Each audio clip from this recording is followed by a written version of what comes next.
Are you here? Well, friends and neighbors, welcome. It's episode number 1073 of The Paul Leslie Hour. And today we're presenting a personal chat with the awesome, great, fantastic Paul Williams, Hall of Fame songwriter, singer, actor, storyteller supreme, recovery advocate, and president of ASCAP. The Paul Leslie Hour is made possible by folks like you. Oh, and you. And yes, I see you too. So please support us.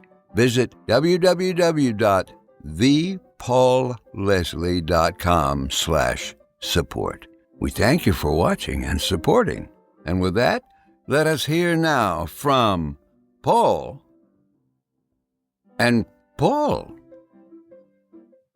Well, a couple minutes late, but I'm here. Hey, good to see you. You as well, Paul. Good to see you. Sorry, I'm a couple minutes late. It's all good. It's all good. So how are things going? Life is well. It's interesting. I feel like with the way the world is swirling, there's a lot of kind of emotional friction on everybody. But I'm a big believer that and I'm very Jiminy Cricket about my life, and there's amazing challenges and I mean, in the various parts of my life. First of all, I'm grateful for every breath. It's the way I wake up. My morning prayer is "Lead me where you need me," and surprise me, God, which also implies complete trust.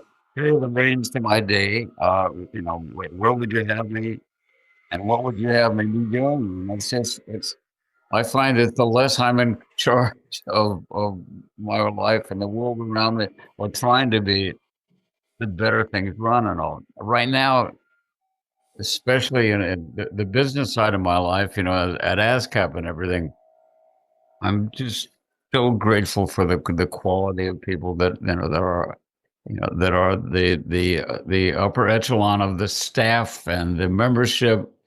I mean, it's an amazing organization. I love my life. And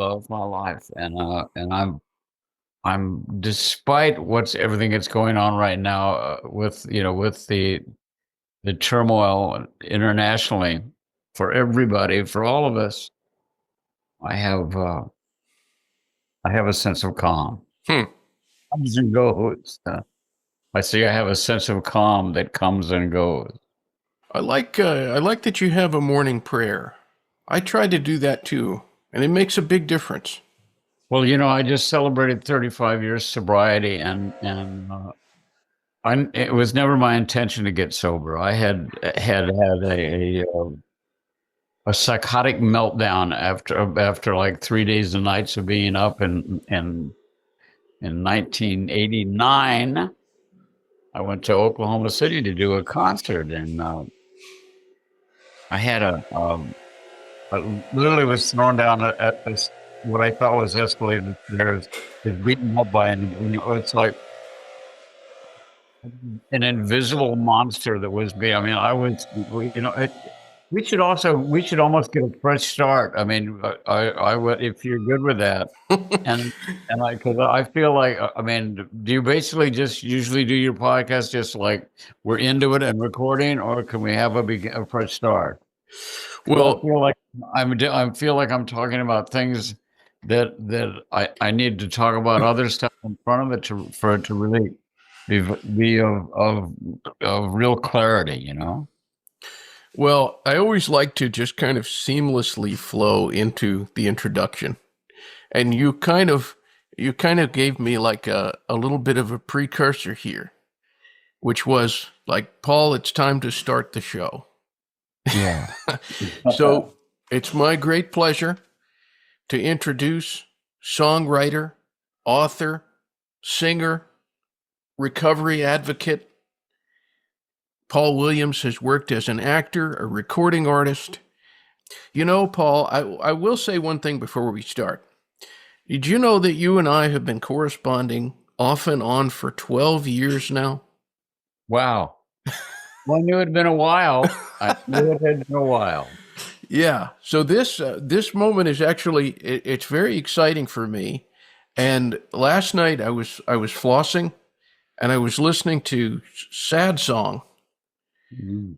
your recording of Sad Song, and I thought, there's nothing to worry about tomorrow. Whatever happens will happen, and then it'll be over.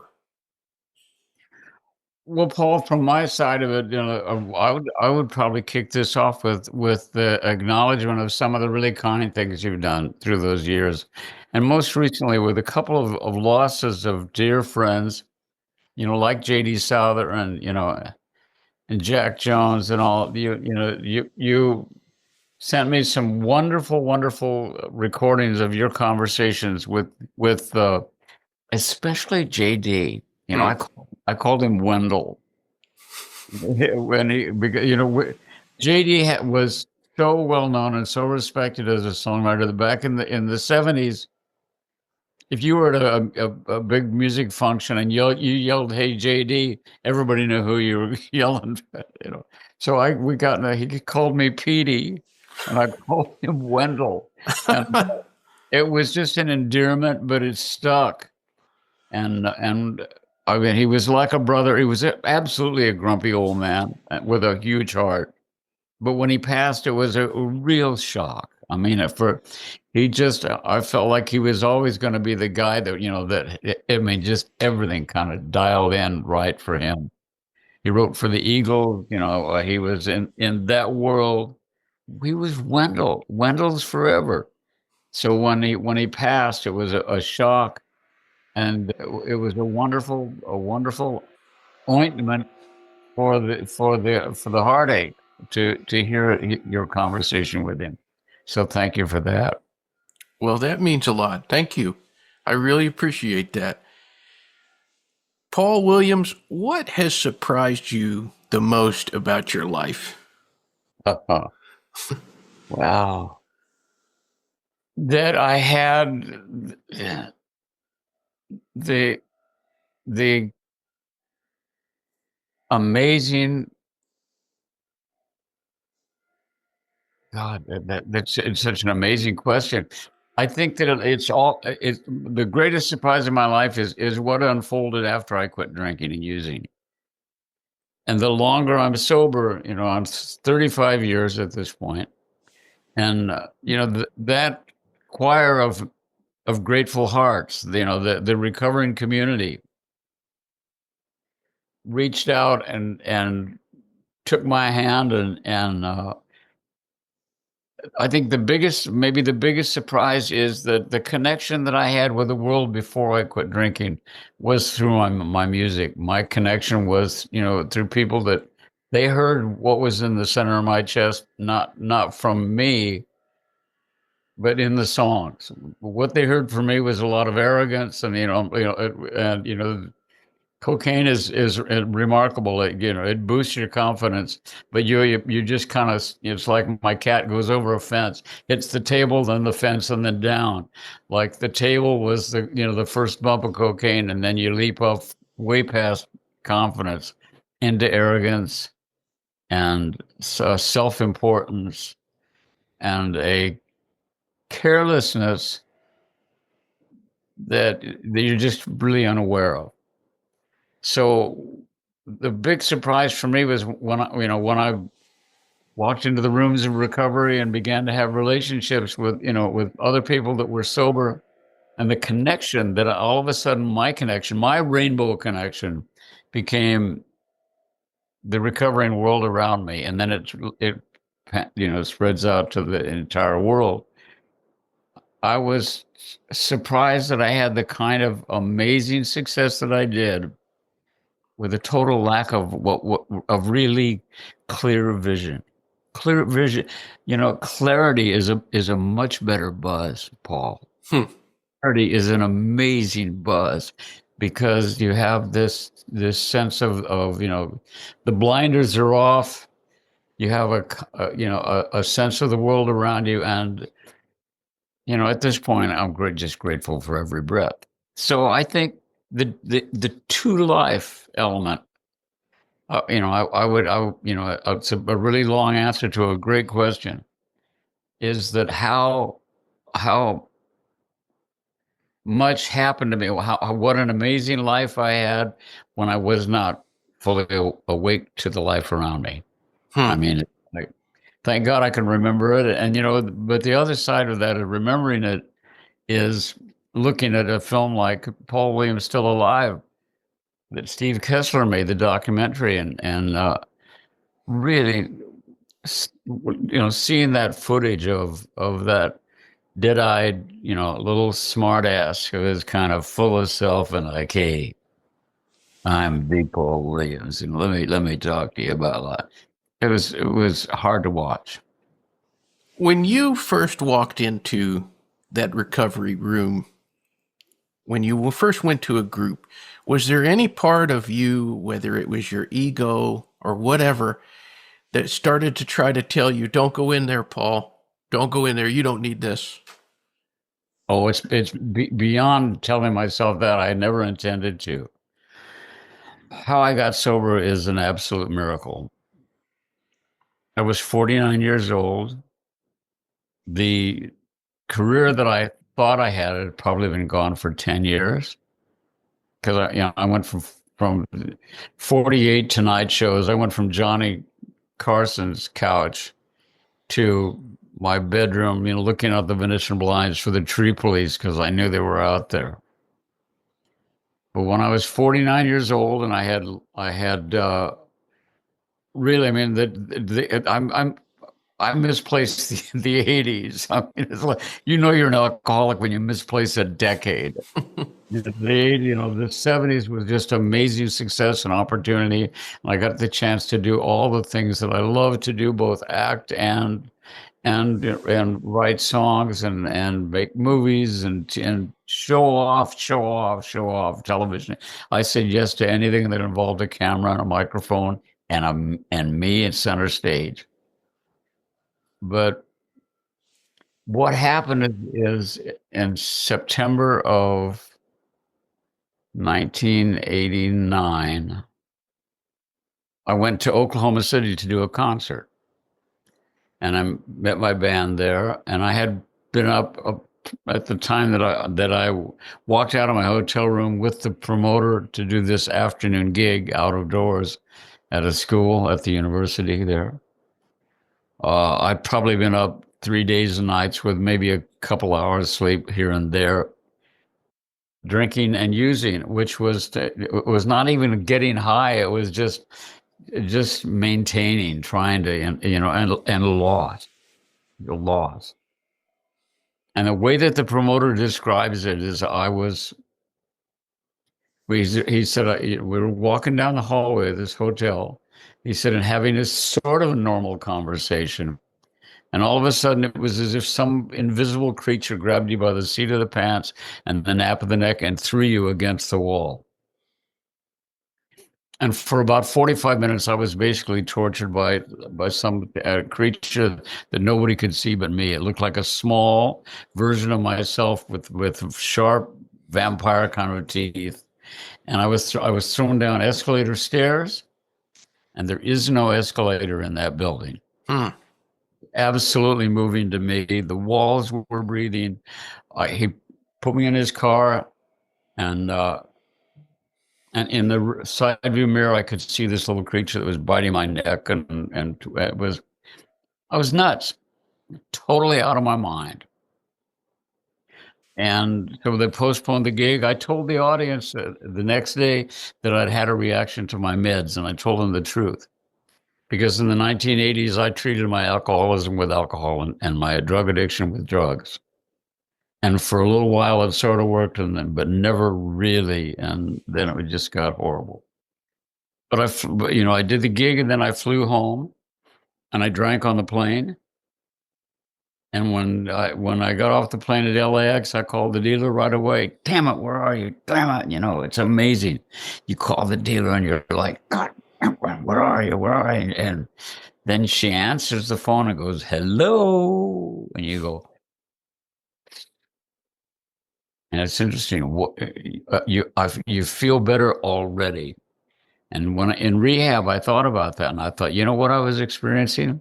I was experiencing faith that I was going to have what I needed to make me feel all right. And it already, as soon as I started using it, then I'm a mess again. Then I'm trying too high or too low, whatever.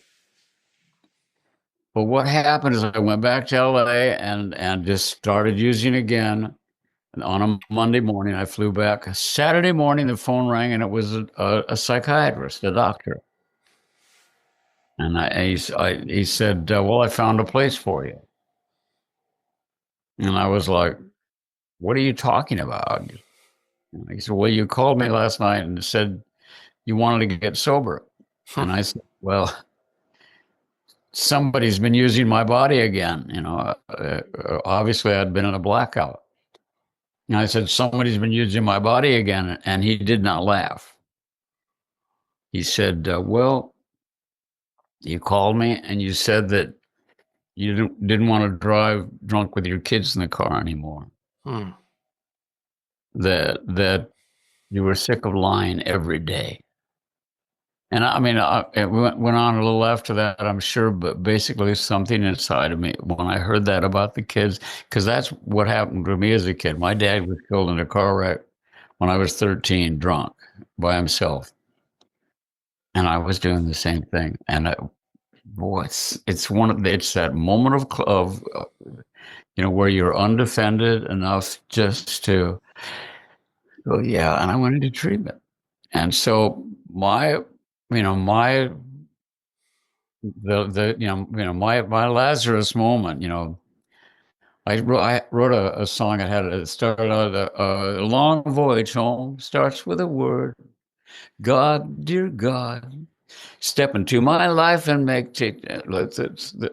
step into my life and make this rusty old cynic show this rusty hopeless as it seems. Miracles are commonplace. Reunite the dreamer with his dreams. The long voyage, I have to figure it out. A long voyage home starts with a word. God, dear God, step into my life and show this rusty old cynic as hopeless as it seems. Miracles are commonplace. Yes, reunite the dreamer with his dreams.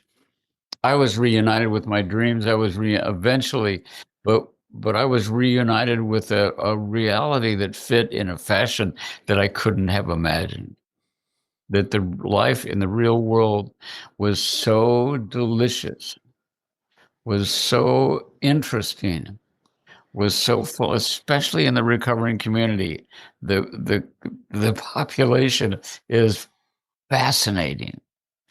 And to me, there's what I found first you asked about what I felt was I was fully aware of the elegance of kindness.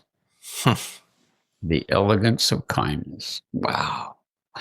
I felt like I was home, like that. Well, Paul, thank God. Yeah. Yeah. Every day. Yeah. Every day. Yeah. Well, I put these labels on you at the beginning that you're a songwriter, and that's perhaps what you're most famous for. But then, also author, your book that you wrote with Tracy Jackson. I always tell people when they tell me they're worried about something, if there's one thing that they could take from that book, it would be there's something inside of you that knows. There's. So I thank you for that. But I put all those things on you. How do you define Paul Williams? Who is Paul Williams at heart? I am a simple man. And I say, Graham Nash song, I am a simple man. And I sing a simple song. I guess, I would say that that we're travelers, that we're travelers. There have been a couple of times in my life where I had major life changes, got sober, embarked on left a marriage and embarked on a different path with somebody else and all that. That for some reason I have found myself in hotel rooms twice where I walked over and I turned on the television and it was the the Joseph Campbell series, on the hero's journey, the power of myth, with the wonderful, wonderful newscaster help me. I can see his face, and I loved. Incidentally, that's going around a lot, Paul. Yeah. At any rate, there's something about Joseph Campbell and the power of myth and the hero's journey and I think the reason it's been so powerful for me is that I think it speaks to partly because it speaks to my ego, the hero's journey, just and just it's that for an addict, the first bump of cocaine or grass or booze, whatever like that, is the beginning of an intense commitment to that substance. I think that I had, especially these last 35 years, but even before, I think there was a part of me that liked to get very kind of mythological about my presence in this world, and it's really it's very, very egocentric when I describe it, but it was like a fascination. The writings of a man named Emmett Fox became very important to me, and Emmett Fox is basically his concept was that in this our relationship with a higher power, that while I am powerless over alcohol, the fact is that we have an amazing power, which is our thought. And that thoughts become things. There's my wife Mariana has a saying that she wrote on a we have a little plate with a marker, and you can put little quotations. And there's one that's been in there for months that I don't want her to change it. And it's you will be free. We will be free when you realize that the cage is made of thoughts. You will be free when you realize that what we dwell on, we create. And if I sit here and I go, God, this is going to be, I don't want to talk to Paul. I don't really know, or I'm not going to get that job, or I'm not going to, money's going to be tight. That's, in the science of mind, that is in fact a prayer. The worry is a negative prayer. And before I ever got sober, before I was exposed to Emmett Fox or to Ernest Holmes or any of the philosophy that I embrace, with my own little version thereof, was I used to feel something wonderful coming. And I would feel it. And I don't know if I was manufacturing it or if it was already there or what, but it got to the point where I felt like that these starting blocks to something positive was to assume it was coming, and just, find that place in what it feels like. And it's in the song. It's in some of the lyrics in Bugsy Malone. You give a little love and it all comes back to you. What, through my art and writing for somebody else, a fictional character that Alan Parker created, I come up with a line that speaks to me about what is really important in that equation is that you give a little love and it all comes back to you without a consciousness of what that is coming back to you. In other words, don't outline, but, be of service, be of love and service, and watch your world grow instead of contract, because my world was contracting for so many years. Even as my fame expanded, my world was contracting. And I've never said that before, but it's really interesting. You bring out some good stuff, Paul. I was just thinking, I love what you're saying here. I think that, and not to sound like some kind of old fuddy-duddy or something, but we're losing something as we move away from the radio. I can recall certain moments where, like one time I was in Atlanta in the car, and there was a full moon up in the sky, and I was flipping around and I was listening to this art station, and I heard Frank Sinatra start to sing the first couple verses of The Night We Called It a Day. And I Oh, felt this magic, like a jolt going through me as I heard it. And I was just like, wow, this is incredible. And it makes me think about what it's like for people who write songs. You're sitting there and on the radio, whether it's in a diner or you're in a car, you're hearing for the very first time a song that you wrote, and it's coming out of this. What's that like for somebody like you when that happens? oh, it's still wonderful. I mean, it's so wonderful.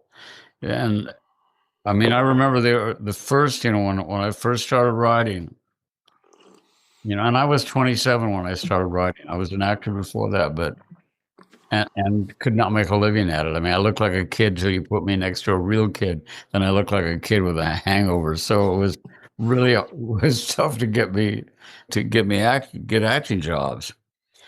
But when I started writing songs, I think the first that I remember hearing with just amazement was I had two songs recorded the same day. I had a song that I wrote with Roger Nichols called "It's Hard to Say Goodbye." It was recorded by Claudine Leger as an album cut, and that was released the same day that Tiny Tim's recording of "Tiptoe Through the Tulips" was released, and I had the B-side of that with a song called "Fill Your Heart." And they started playing "Fill Your Heart" right away. Well, not right away, but and Tiny Tim was this a really interesting voice and a really interesting prayer. Oh, to fill your heart with love today, don't very tiptoe through the tulips, And he was a dear man, and of course my feeling was like, but I'm rock and roll. I'm white light, black leather. I want. And I, and the fact is, I was writing very middle of the road stuff with Roger. Very kind of traditional. What I would hope would be American songbook kind of songwriting. Although I didn't know those terms at that time, but I remember hearing the "Fill Your Heart," and the way that felt was just amazing. I think the first songs that I heard, you know, Roger and I wrote for about 3 years when nothing was really played on the radio or very little. So, so we were making a great living with album cuts and B-sides and whatever, but nobody really knew who we were. Until oddly enough, the Carpenters showed up at A&M when they were signed, and they walked in, and Herb Alpert and Chuck Kay, the head of publishing, said, "I want you to meet our newest artists, Richard and Karen Carpenter." And they went, "Oh my God, we love your Steve Lawrence recording of The Drifter, and we love the Trust by the Peppermint Trolley." And Roger and I were like, "Oh my God, we're famous!" It was amazing. And of course, we went on to have a great relationship with them. They were so generous, but yeah, and I've still. I mean, it's like you just don't. I have never gotten past that place where I'm just not grateful for when I hear it. And I remember the first I went to Paris to write with a composer named Michel Colombier, an album called Wings. It was produced by Herb Alpert, and so we flew over and spent a few months. I came back and I had two songs in the top 10. I mean, one was "Out in the Country" by Three Dog Night, and the other one was "We've Only Just Begun," I think. And it was just, wow. All of a sudden it's like it's otherworldly. And to me at this point, when I meet somebody who says, "This is my daughter," this is Julia. Julia is Julia is just sang Rainbow Connection at her school, whatever, and I'm like, or somebody that we got married to Evergreen, or we've only just begun, or is it's a heart payment. it's like, oh my God, you know. Yeah. Well, you know, there's people that are fans of these songs. These are songs that have endured, but then there's a certain type of person that is a Paul Williams fan. They have maybe the solo recordings. I don't know if you knew this, but I think you'd almost be mad at me if I didn't tell you this. I connected once with Alan Coulter, who was the announcer on the Late Show with David Letterman, and we kind of had a friendship that was accelerated by Paul Williams music. And I wanted to read this quote. Maybe you've seen it before, but this was something Alan Coulter told me back when I was on the radio. He said, I love the lyrics of, I know you talk to a lot of composers, and I am a big fan of Paul Williams, who has been writing music now for 35, 40 years, and still writes, and every beautiful, beautiful love song you can think of could be a Paul Williams song or is a Paul Williams song, and he's still writing today. I still look for his music. Wow. He was a dear friend. And Big Red. It's funny. I got a text from Peggy, his widow, yesterday. He was just a dear friend and a really sweet man and a great golfer. And I am a point and laugh at golfer. I mean, it's like the best golf shot I ever hit in my life. The most powerful, long, straight drive I ever hit in my life was out playing golf at his club with Johnny Mathis. Wow. Said, that's the most impressive thing I've ever seen you do, except that's not art. This is art green over here. Hit it the absolute wrong way. And it's like, God's got a great sense of humor and it really flourishes on the golf course. But Peggy and Alan had "I Won't Last a Day Without You" played at their wedding. That was their favorite song. We took a lot of trips together as with Mariana and I and Alan and Peggy, and just a dear man, a sweet man, and never swore. I mean, and I'm just like a sailor. My mother swore more than he did. Just there was a kindness and a class about him, but he was so funny and loved life. Yeah. It's insane that he's not here right now. Has there been a compliment or something that a fan or admirer of your music has said to you that has meant the most to you? Wow. Well, you know what somebody has, and it happens with some regularity, is that somebody will have either, well, When the River Meets the Sea from Emmett Jug Band Christmas played at a funeral, or a lot of Rainbow Connection at funerals that I wrote with Kenny Astor. Kenny's a great friend, a great writing partner. We wrote all the songs for the Muppet movie together. I wrote the first thing I did with Jim Henson was Emmett Otter's Jug Band Christmas that I wrote alone. And Jim passed probably maybe 3 years after that, whatever. But way too after we had done the Muppet movie. They played When the River Meets the Sea and I'm going to go back there someday at Jim's memorial.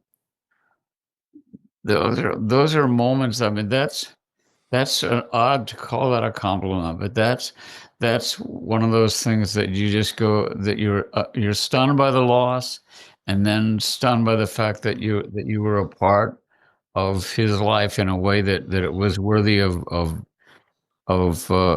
being part of his life celebration. So anytime I hear that somebody gets married to We've Only Just Begun or Evergreen or Rainbow or whatever, or that somebody is, that their passion is marked with that, And of course, these days, when somebody responds, or reaches out and says, that I've got 3 years or I'm 7 months sober or whatever, that's just, that's life music of a different sort. That's like, oh my God, because I have, the organization the anonymous organization that saved my life has traditions that I follow as best as I can. So I don't talk about that organization. If you're looking for it, you can find it at the front of the phone book.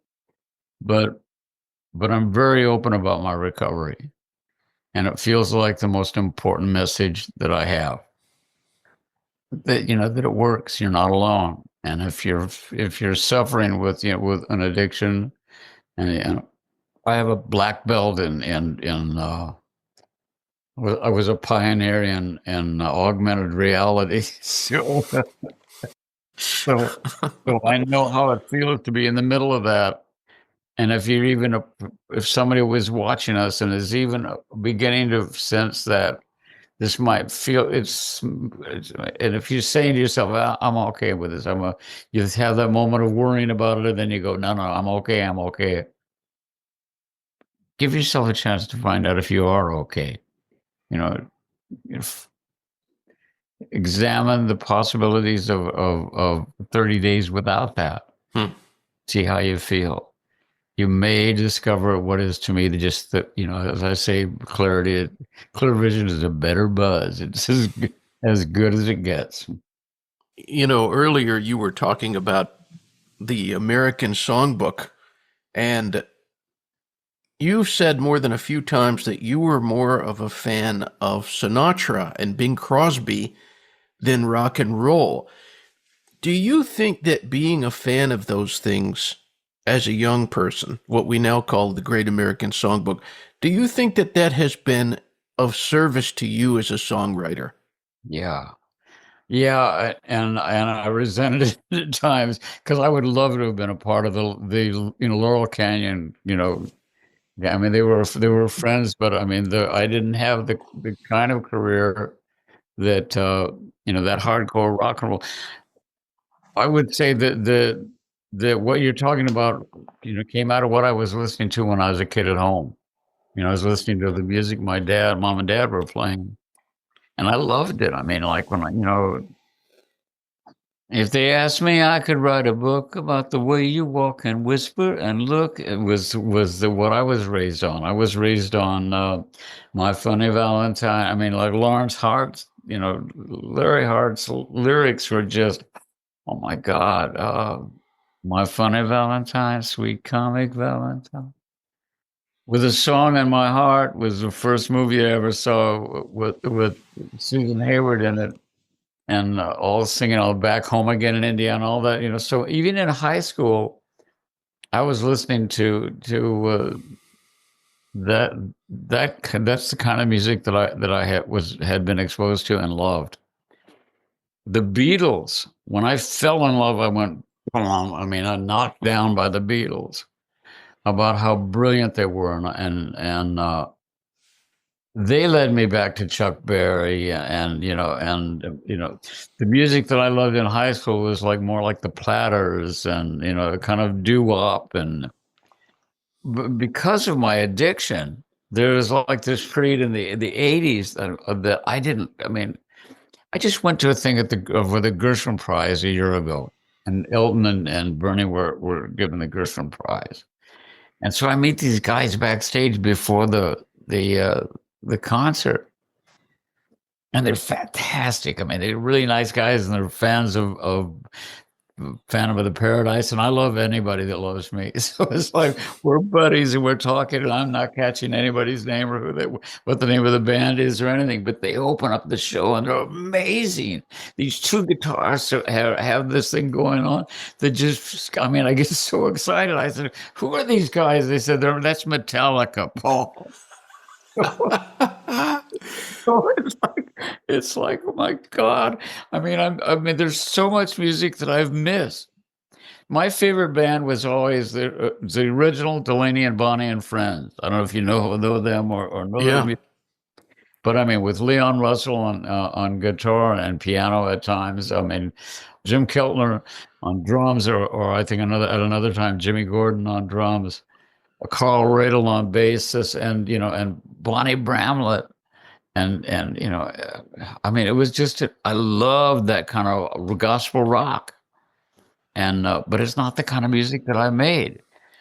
I think that what happened is I occasionally got projects that would take me into that. So if I'm doing something like the Muppet movie, Kenny and I, we can write something like, "Can you picture that?" for Dr. Teeth and the Electric Mayhem that is just hardcore rock and roll, or for the River Bottom Nightmare Band in Emmett Otter. One of the great things about Phantom of the Paradise is that I was able to satirize all the different kinds of music, from the Beach Boys to the Sha Na Na and the '50s sound and all, and the hardcore rock and roll, and so I love it. It's not what comes out of me first, evidently. You mentioning Russ Kunkel, it makes me think of Lyle Lovett. I just saw him. Yeah. I just saw him, and he had Lee Sklar and Russ Kunkel performing with him. It just an amazing band. I'm a huge fan of Lyle, but Russ and Lee played on a lot of my early stuff, and they're legendary. Yeah. I could see you being a Lyle Lovett fan. Yeah. My current favorite song of his is "Pants is Overrated." Pants is overrated. Yeah. So, have you interviewed Lyle? I have. I will send you the link to it. It was a treat. But there's something that I think is so interesting to me, and I've been accused of being the niche of the niche. That's what my wife calls me. You're this Sinatra fan, but the first Sinatra to record a Paul Williams song was actually Frank Sinatra Jr. He recorded before Sinatra. Were you aware of his underrated recording of "We've Only Just Begun"? Much later, much after it was recorded, yes, I was, and appreciate it intensely. And what an interesting way to step into this world of music for young Frank, and the challenges of that, and really interesting. But yeah, I was aware of it, and but with his dad, the first song of mine that he ever recorded was a song called "Dream Away." Yeah. And there's a story around that nobody knows that is so beautiful.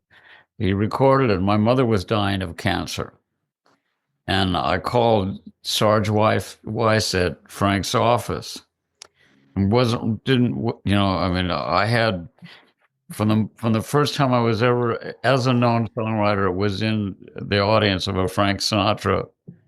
It was when I first played Vegas. It's like pulling teeth to get stories out of me, isn't it?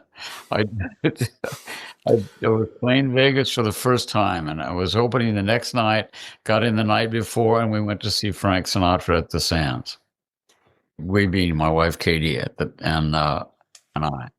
And we said that we were seated at right next to if we'd been another 6 inches away, we'd have been in the kitchen. And right before the show, as the lights were coming down, somebody came over and said, "Are you Paul Williams?" I said, "Yeah." He said, "Come with me." And she walked us and sat us down to across from each other, center stage, absolute. Here's the stage, here's the mic. And Frank Sinatra comes out, and glances down and he says, "Hiya, Mr. Pauly." I mean, I'd never met him. It's Mr. Pauly, And, So I would run into it, and with Pat McCormick and I, like Pat was very the way to have a conversation with Frank is you never yell, "Hey Frank," because like we would be sitting at a Dodgers game, and Frank would come in, and everybody would go, "Hey Frank, Frank, Frank," and he would never even look at anybody. But he saw Pat because Pat's a large target, and he would boom, and then it was like he was always kind. The first time I ever really had a conversation with him was when he had recorded Dream Away that I wrote with John Williams. My mother was dying, and I called his Sarge Weiss. I mean, I didn't even know it was Sarge Weiss then, but found out later. And I said, Sarge, my mother is very, very ill, and Frank has recorded Dream Away, and I'm told it's on the new album. And is there any way I could get this to play it for her? And he said, hold on a second. And all of a sudden I've got Mr. Pauly, and I said, what's going on? I said, my mom says, hold on.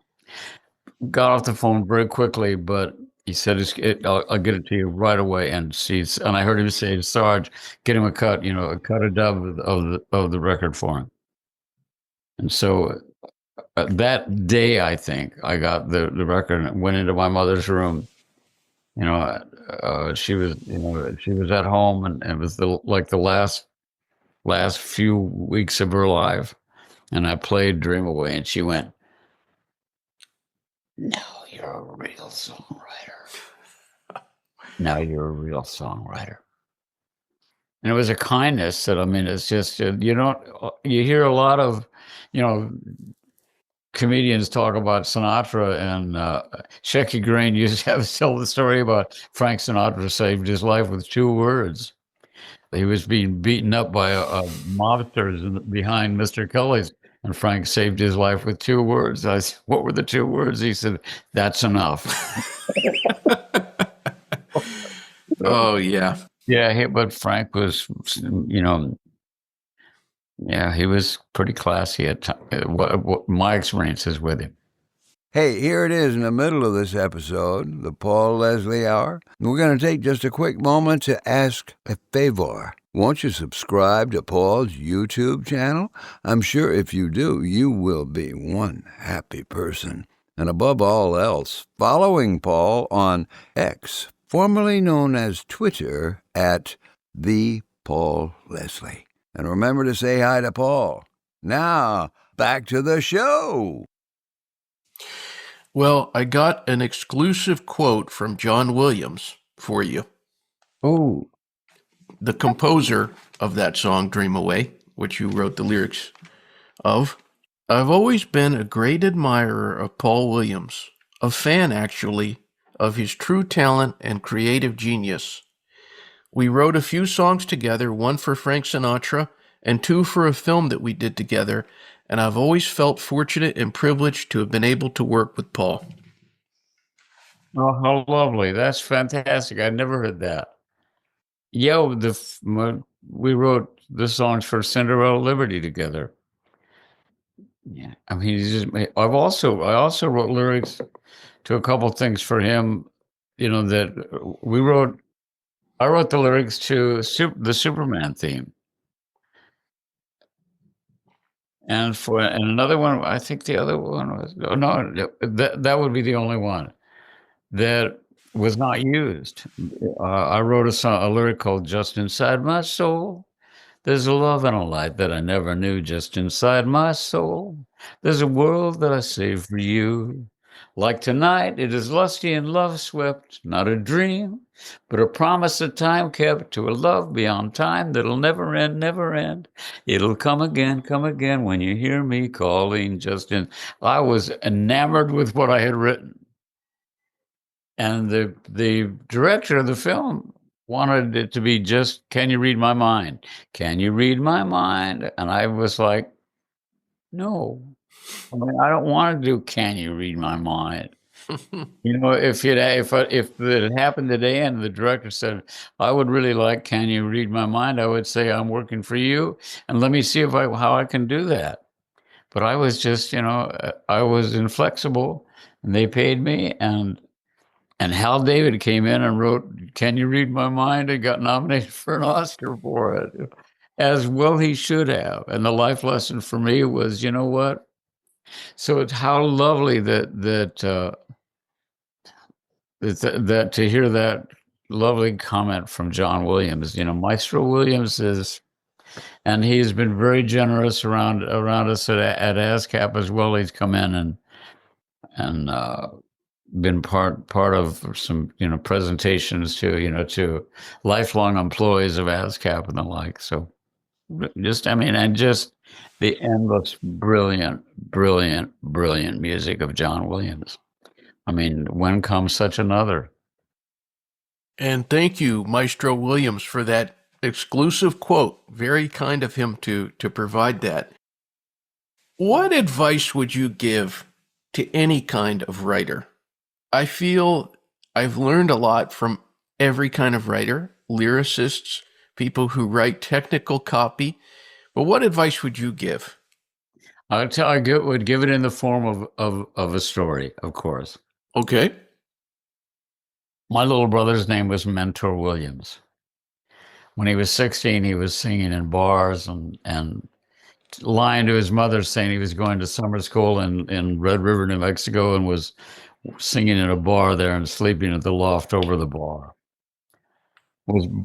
Was as long as I knew him, was loved music and making music. He was a Marine he was a weekend warrior. He had been in the Marines. He came out of the Marines, and it was about a time when I was pretty hot at A&M Records and writing a lot of songs that were being played and recorded. And he wanted to be a songwriter too. He said, "I'm a song. I want to," and so I'd like to think that I had a part in getting him what was basically a baby publishing deal at A&M Records, like a 6-month little publishing deal. And he got an office 2 doors down from me, and he went in every day and he listened to the radio, and he wrote songs, and they were good, but nobody was listening to any. They're kind of rockabilly and whatever, and nothing. So all of a sudden, it's Saturday, a very rainy Saturday, where a lot at A&M Records is pretty much empty, and it's 2 days away from him having to clean out his office because the 6 months have gone by. He's listened to records, writing, nothing. So he goes into the office on the morning of that Saturday. It's raining sideways, and he's totally confused. He's just like, "What? The dream is over. He's losing all this. Take your pictures off the wall, get your stuff, put it in the back of your car, and because Monday you're out of here." And he grabbed a yellow pad and a pencil, and he looked out at that rain, and he thought, and he wrote, "Day after day, I'm more confused. Yet I look for the light in the pouring rain. That's a game that I hate to lose." And it's out of place from where it wound up, but the next line that he wrote was, "I'm counting on you to carry me through," because he had a great faith. And then he wrote, "Give me the beat, boys, and free my soul. I want to get lost in your rock and roll and drift away." And of course, Monday, when he played that song for the head of publishing at A&M, they did not drop his contract. They picked it up. He took that song and "Don't Be Great" in Nashville and cut something that is a rock and roll anthem that is still a massive hit, and everybody knows it. And the reason I tell that story is that it spotlights the fact that if you're a songwriter or a screenwriter or a book writer or a poet or anything, trust that what we need most in this world is to hear who you are. That there is the most precious thing you may have is your own authenticity. That for you to write from the center of your chest, for us to feel what you feel, and I mean, it's just a classic example, Paul, of just, I mean, and I think that my own success is because I didn't, because that JD, what Crosby, Stills and Nash or the Eagles, whatever, what they were writing is what they write. What I write is Paulie Williams, pick me up and love me. I write codependent anthems. It's who I am. So be yourself. If you're a writer, be yourself. Learn the craft and all. And to me, my music school was Roger Nichols. I mean, I cannot give enough credit to Roger Nichols for what he gave me in the sense of writing a melody. Here, take it. Don't change a note. You don't need to write words to that. Da da dee, just da da dee da dee da da da da. Talking to myself and feeling old. If I'd wanted to go da da da da da da do da da da, he would have gone. You don't need that extra da da da da. You just want da da da da da da da da da. I mean, I learned to, the thing that is unique about me is I hear not only in music do I hear words, but it be da da da da. Every time I think of you, whatever the note is, if I hear notes, I will probably hear music in it. And sometimes I don't. But I have outside of this little TV room in my house is a fountain. And when I walk by that fountain, there's something in the vowel and the consonant sounds of the water it's like I think there's people. I mean, there was a time when I would have been either in a dunking chair or burned at the stake for saying that I hear voices in the water, but I do in water, moving water, and in traffic. I hear sounds that are language, but I also hear emotion. We all do, I think. Yeah. Has there been a version of one of your songs that was the most, I guess, you didn't see it coming? Well, Jim James and My Morning Jacket recorded these two songs from Emmett Otter's Jug Band Christmas they did a Muppets Green album. The Beatles did a white album. Kermit did a green album. And My Morning Jacket does Our World and Brothers. And there are two songs that go together. We're closer now than ever before. How much alike we are. Perhaps we're long lost brothers. There's love in our world and we're showing it more. We even think the same. There may be Anyway, they recorded that. And it's like a Beatles cut. I swear to God, it's just the most exciting, surprising. I mean, I'm just I'm knocked down by how much I love that and how different it sounds. And yet it's the same melody, it's the same, and it's the rhythm of it, and the great voices. I think it's probably one of my favorite recordings ever in my life. Willie Nelson singing Rainbow Connection. Oh, yeah. I don't care what anybody says in this world.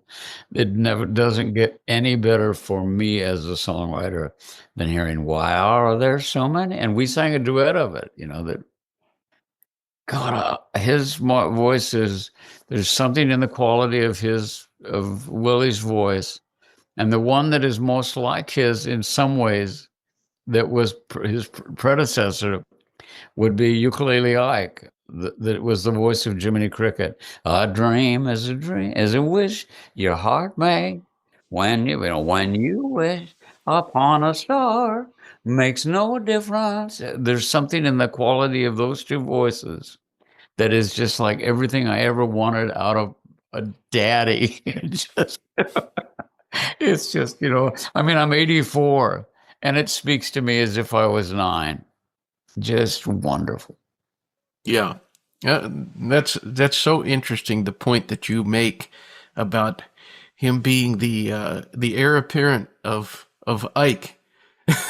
Yeah. Wow. It's funny. Michael Feinstein is, of course, a great. He has the Great American Songbook now, as well as an institution, as a reverie for the songs and the people that made them. When he heard that I was a big fan of Ukulele Ike's, he immediately got me a couple recordings that are just, they're just wonderful, wonderful. What did you think when you heard the Elvis Presley cut of Where Do I Go From Here? I wanted to race to my high school and go, now will you go home with me? Look at that. Well, where do I go from here? Words and music, W and M, in the smallest font they could find. W and M, P. Williams. If I knew the way, I'd go back home. But oh my God, I mean, and I told Elvis how thrilled I was. I met him. I was opening for Liza Minnelli at Harrah's. No, at the Riviera in Vegas, and Elvis came to the show. And so after I did my set, and then it was Liza with a Z. I worked with Liza a lot doing that. So backstage, leaning in the hallway, waiting for Liza to come out, is Elvis and Red West and some of the Memphis Mafia. And I said, Elvis, I want to thank you for recording my song, and I really, really appreciate it. But, oh, you're welcome. You're welcome. Which song was that? And I said, where do I go from here? And he goes, if I ever knew the way, I'd go well. Yeah, that's a good song. Thank you. What album was it? He said, no, I'm leaving out a key part of it. He said, which song was it? I don't keep track of stuff like that. And I said, where do I go from here? Anyway, if I knew the way. He said, oh, that's great. He said, what album was it on? I said, I don't know. I don't keep track of things like that. And he burst out laughing. And he said, Red, come here. You know what he said? And a few months or years later, I don't know how much later, I made a movie called Wild Wild West Revisited, and Red was on the picture with us. And he said he loved it when anybody gave it back to him and treated him like one of the guys. I said, I thought, well, I think we're so much alike. Of course I would. Just. But God, it's amazing the stuff that comes out of me. If for so much of it, I think I was probably, scared to death, and I had medicated that fear, and and the medication would create the nervy retorts and the like. So, yeah, I don't know. There's so many wonderful experiences like that. And the great thing about what we do for a living, both of us, is that we don't have to give up our fan card. So I can walk into a room and go, there's Brandi Carlile, and go, oh my God, man, I love Brandi Carlile. My daughter turned me on to Brandi when we first started listening to her music, and I was just like, oh my God. And then that magical thing that she did with Joni, where Joni is and I mean, Joni Mitchell, come on. If you're a songwriter, one of the first things that you do is you build a small temple to Joni Mitchell in your heart. But yeah, I never gave up the fan card, and I don't listen to a lot of music. When I hear music and I love it, I want to run and write, and I'm tired. It's like, but I am also still intensely passionate about the work. 84, and I feel like a tired 34. Well, I'm glad you mentioned Brandi Carlile. She's always finding new ways to get fans. And I mean that not in like that she's a panderer. It's just that she manages to touch different people. Yeah. When Jimmy Buffett died, I got all these emails from people, and they were saying, oh my gosh, this lady, Brandi Carlile, she's doing this Buffett song, Tin Cup Chalice. She's just incredible. And I'm always glad that here's another group that's going to discover her music. Yeah, yeah. She's a unique talent, and I think she has a spirit, that is very giving, very very loving.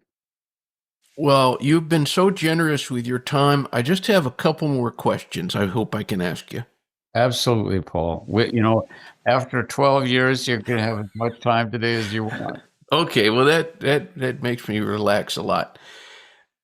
If you could go back to the Paul Williams who was embarking on this thing they call showbiz, the arts and entertainment world, if you could put your hands on his shoulder and say, Paul, you need to listen to me. If you could say one thing, what would you say to the young Paul Williams? You absolutely hit it with the way you posed the question. I would say, listen. And maybe in some way I have, because when my Old Fashioned Love Song album came out, I said I want to put a little thing on the back that says there are those who listen and those who wait to talk. This album is dedicated to the listeners. Now you would think that hearing that was something I thought about, that I had arrived at that place where I wanted to be a better listener. It had nothing to do with that. It occurred to me as an interesting saying, and I said it. And I said I want to put it. I don't have no idea why I put that on there. I have no idea why. It's like it's almost. You hear all these stories about time travel, or different times exist at the same time, and all the quantum theory and all the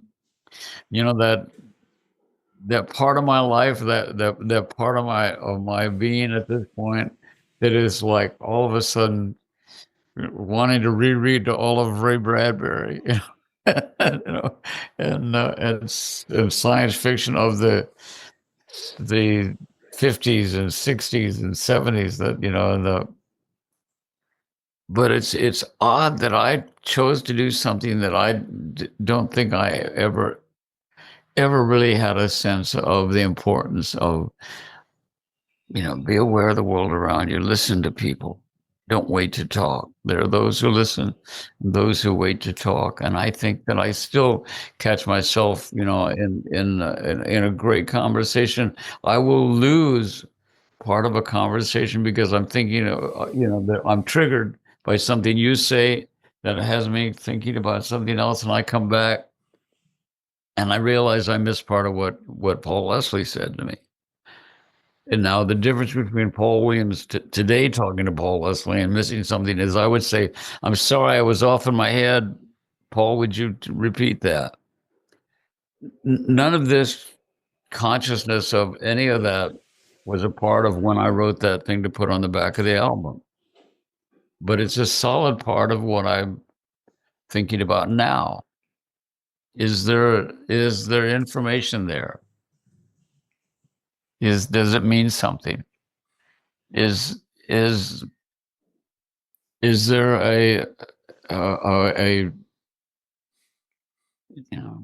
and what I honestly think I don't have an honest thought about it that's going to take me away from the playfulness of going, wow, are the things that I'm thinking now reverberating in back and forward in time?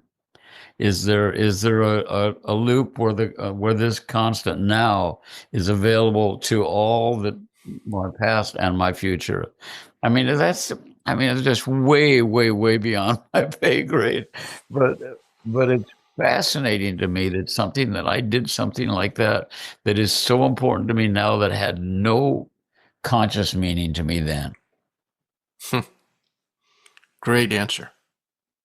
Thank you.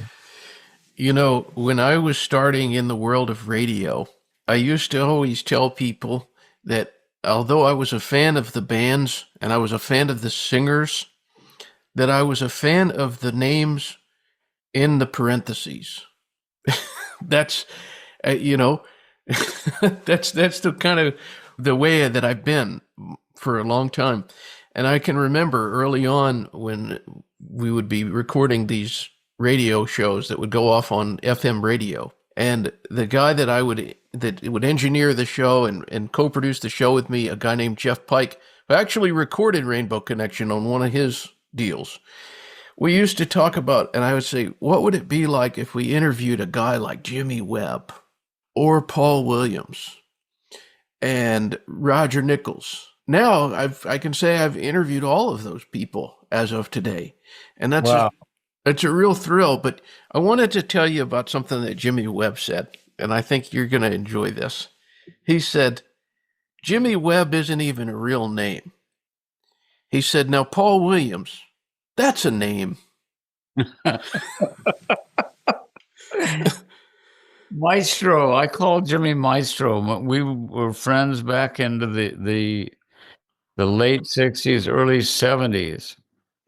Oh my God. I mean, the stories I could tell, but promised him I wouldn't. It would be the sentence, it would be the bumper sticker of like, we were young and crazy. And I mean, I remember, when his whole thing with gliders and flying, and he drove a Cobra. He had a beautiful Cobra. I remember riding with him and just going, like, God, I've never gone this fast, this quick. And I'm riding with the guy that, that is just, and he's an amazing. I mean, I need you more than want you, and I want you for all time. Maybe the most beautiful single line ever written in a love song. I need, from the Wichita lineman. And it's interesting that my dad had been a lineman in Wichita. Actually, had been a lineman. That's wild. Damn it, Jimmy got there first. But his, the song of his that I think is the most beautiful movie I've ever heard is I was a lineman. Long ago, I was a highwayman. Along the coast road I did ride. Sword and pistol at my side, The most amazing song about reincarnation ever written. And it's a fascinating subject, I think, for both of us. For me, I wrote Old Souls in Phantom of the Paradise. Our paths have crossed and parted. This love affair was started long, long ago. But there is a movie in that song of his that is just. I was a dam builder. All those, and there's a line in the song where he talks about, I will return. I may be a single drop of rain, but I'll be back again. God, that could make me cry, even quoting it.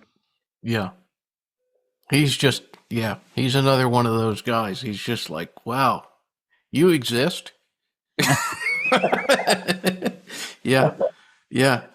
What does it say about who you are that you just say something like what you just said? That you have the capacity to be that aware and appreciative of the world around you, that you can sit in awe and go, wow, you exist. I mean, I will steal that before the day is over, I hope. Please take it, Paul. I got to say this. One of the reasons that we're probably talking together today would be my dear mom. My mom, from the time I was a little boy, we would be playing everything from Barry Manilow to Julio Iglesias.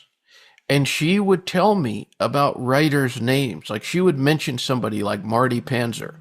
So I grew up knowing who Marty Panzer was. Wow, how wonderful. Yeah.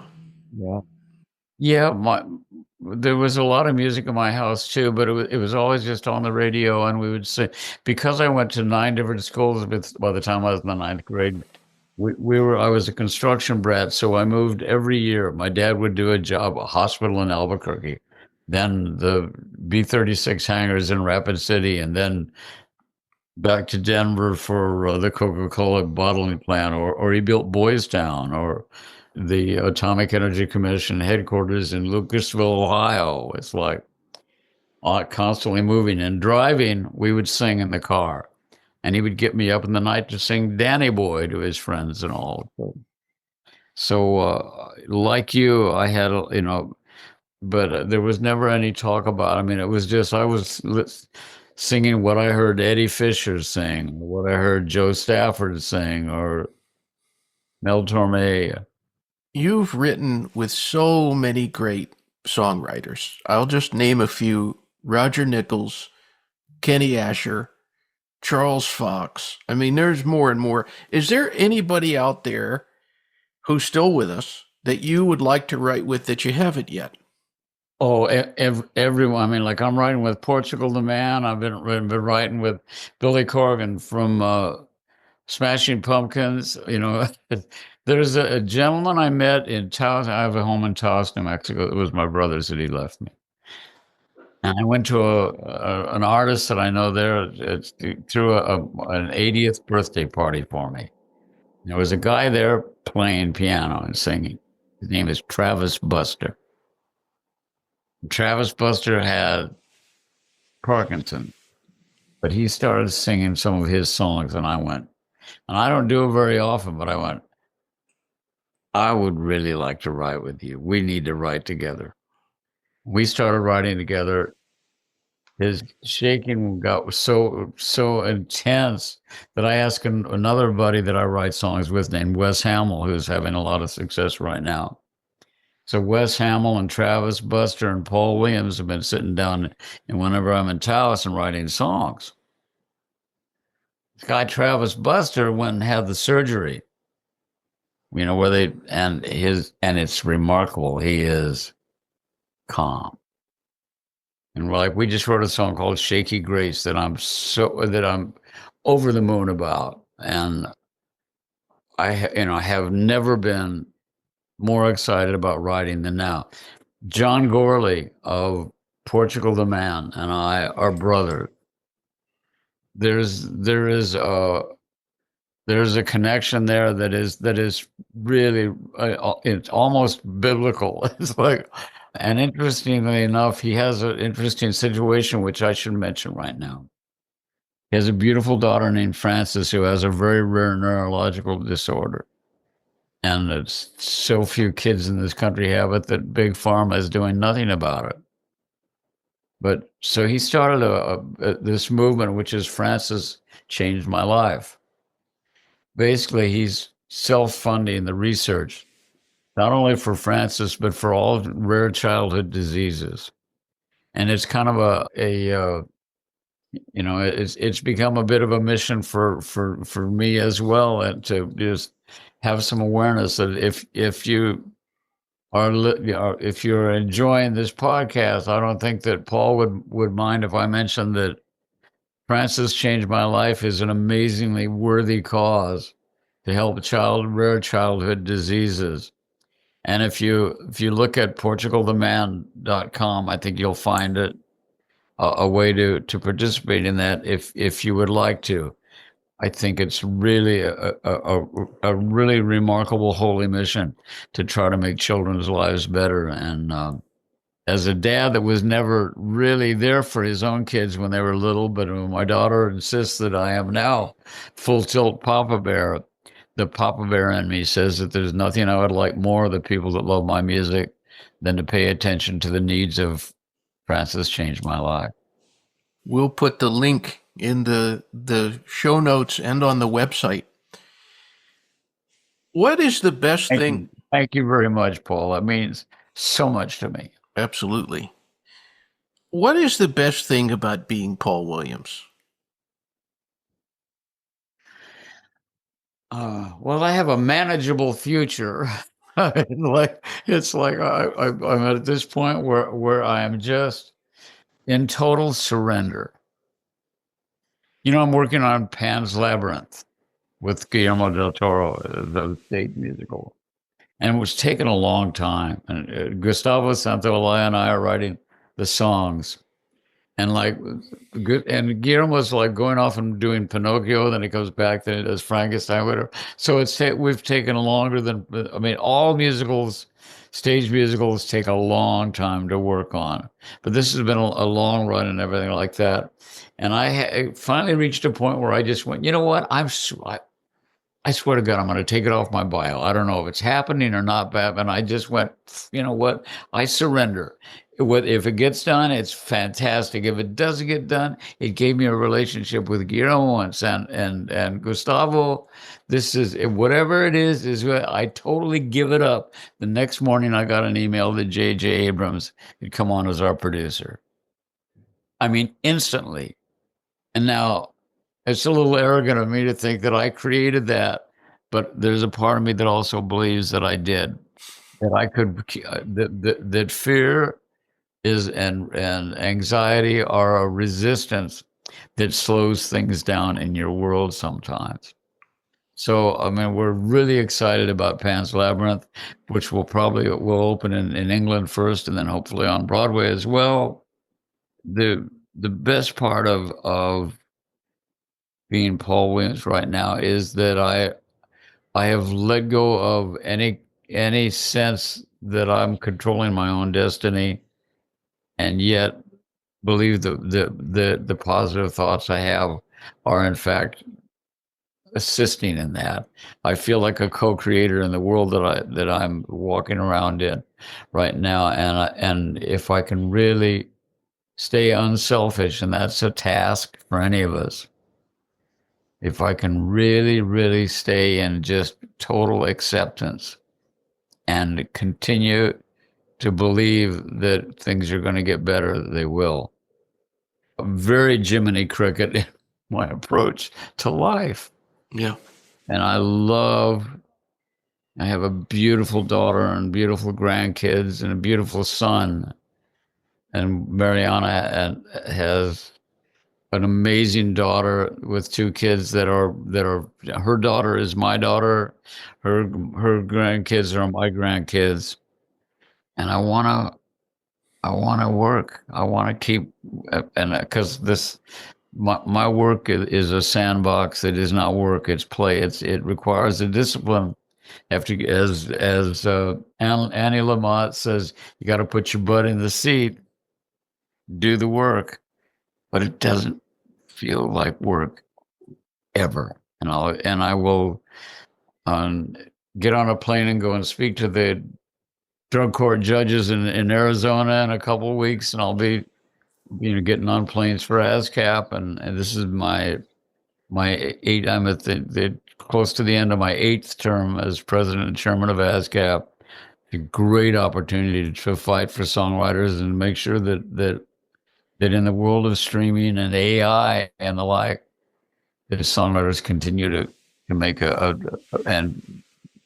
fair living, and so they can put gas in the car and food on the table and take care of their families. I'm living a mission, and it's I want people to ever realize how much fun it is, because the fact is it's just it's joyful.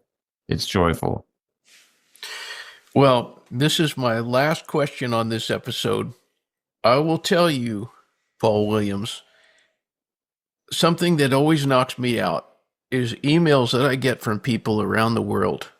This isn't a huge show by any means, but sometimes I'll be having a bad day and somebody will send me an email and they'll say, "Hello from France. You'll have to forgive me. My English isn't so good, but I just listened to this interview.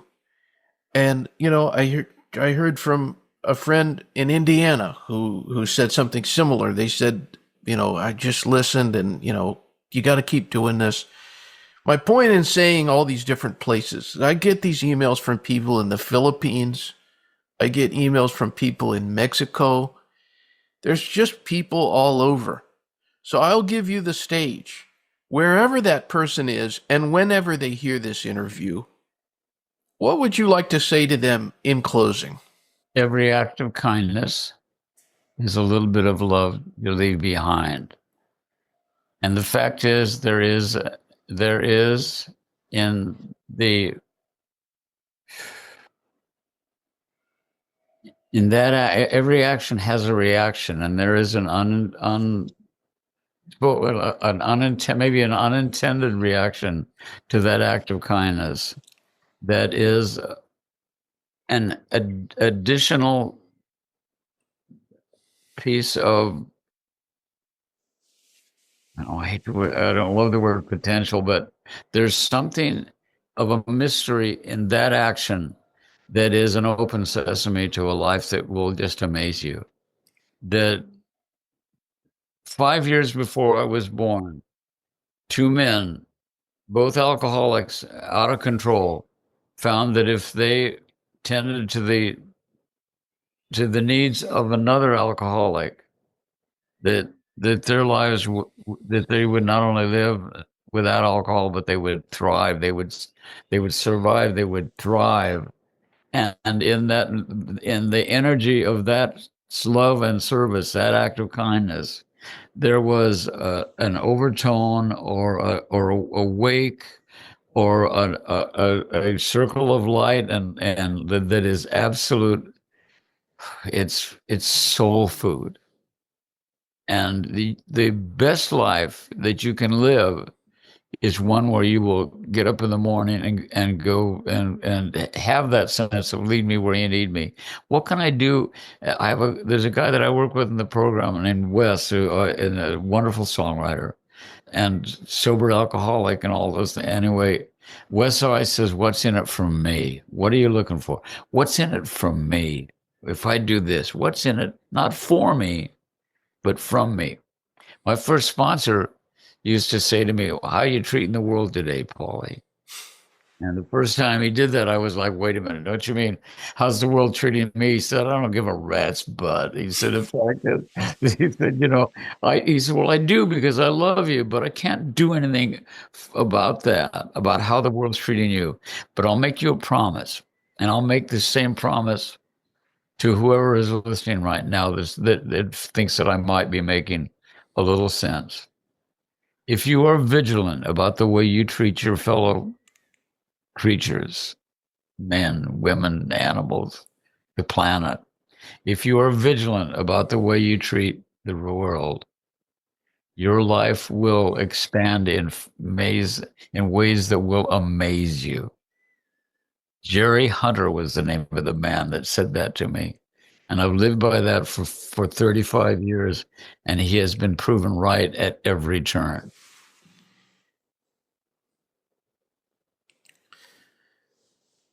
Well, Paul Williams, what a pleasure. What a joy to talk to you. Where do you live?